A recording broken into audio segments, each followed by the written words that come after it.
Thank you so much for joining me on this journey of building my dream craft room. I love this space and I'm so excited to be able to share it with you all now. For those of you who have been following along with me on my blog, thoughtfullylovely.com, you have been following along through the 5-part series from the inception of the room to preparing for the final reveal. For those of you who don't know me and haven't been following along, this room that I'm standing in was an empty shell. Nothing, just wood floors and a baseboard. And since then, I have gone on this journey to build my dream craft room. I have been crafting my whole life, and I love to be creative on a whim. I'm always wanting to create something for some event or some person. Even wrapping a gift is like an event in this room. So I wanted to have everything that I owned in one place. I always had a closet of something, and a closet for my scrapbook stuff, and a closet for my sewing machine, but my fabric had to be in another room, and my thread is in a drawer over there, and I wanted everything in a place where I could access it easily and know exactly where it is. I enlisted the help of Sandra at sawdustgirl.com. She is fantastic and a fabulous mentor, but she lives in another state. So everything that we have had to brainstorm, put together, and everything she had to teach me had to be done via Skype. We had a Skype session about once a week, sometimes twice if I was getting a little bit manic. But she helped me to envision and dream and build this craft room. And so I hope that you guys are ready to see it.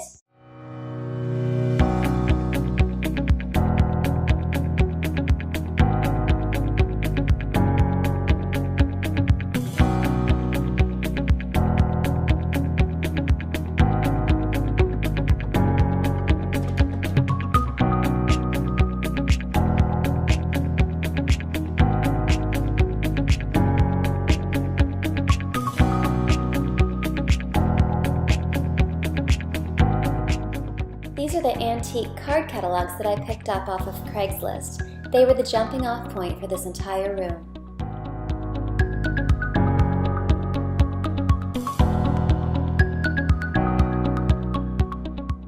I'm 5'2", and finding a sewing table that's just the right height for me was a little bit difficult, so I made my own.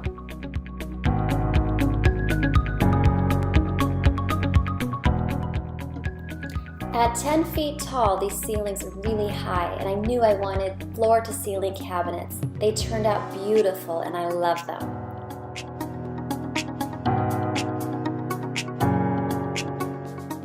I knew that building in a lot of storage in this room was key, so I built a window seat that has storage inside. It's perfect for all of my needs.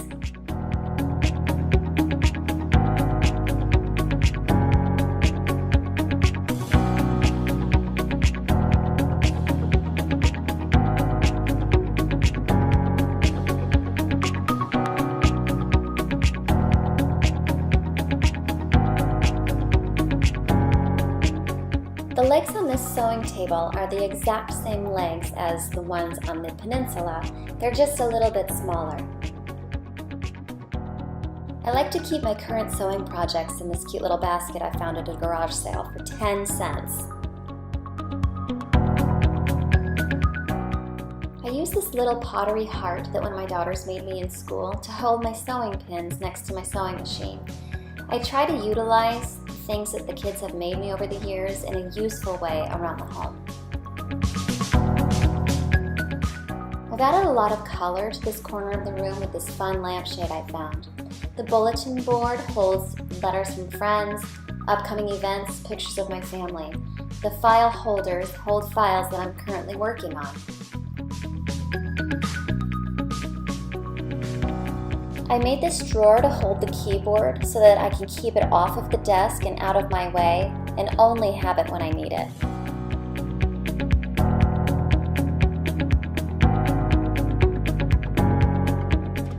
These drawers are awesome. 2 of the large drawers are for files, and I use them every day.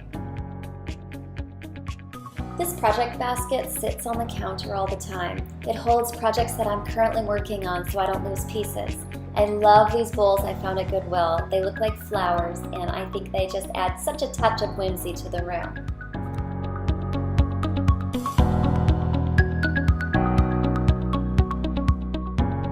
Over the years, I've collected a lot of craft items, and these drawers are the perfect thing to help me keep them all organized. I opted for closed storage in my craft room because I didn't want all of my crafts all everywhere, because I think that, knowing myself, it just would have been sloppy looking all the time.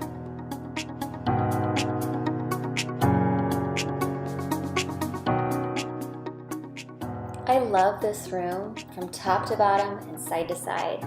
There's nothing about it that I don't like. I am so proud of this room.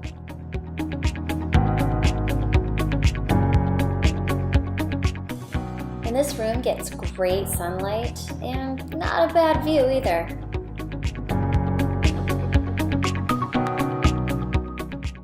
I designed this cabinet here for upright storage, for things like my sewing mats, poster boards, stencils, etc.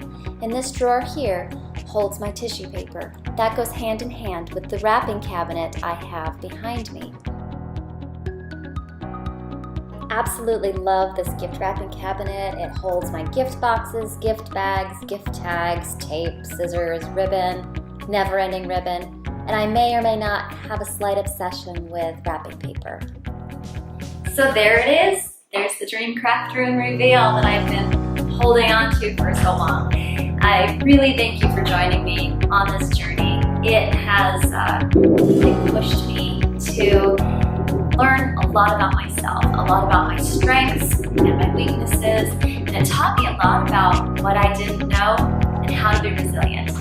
I pushed and pushed, and like I said before, it took me 5 months to build this room, 22 weeks exactly. And I started in June and got it done right before Thanksgiving, right before the holidays. And I used this space exactly as it was intended to be used. I came in here, my first use for this space was having a wrapping session with my mom. Not that kind of wrapping, but we wrapped Christmas presents for the family and for friends. And we used this space exactly as I had hoped we would. And it was just fantastic. So I hope what this video and what this series has done has inspired you to go out and dream up something big and do it. Even if it's just a little inspiration, I hope that this has given you the motivation and the confidence to go out and do something that you thought you would never do. So until the next project,